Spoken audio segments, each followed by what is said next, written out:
In this video, I'll show you how you can fix the Rockstar Games launcher error failed to connect to the game's library service.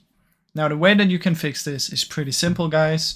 You want to just open up services.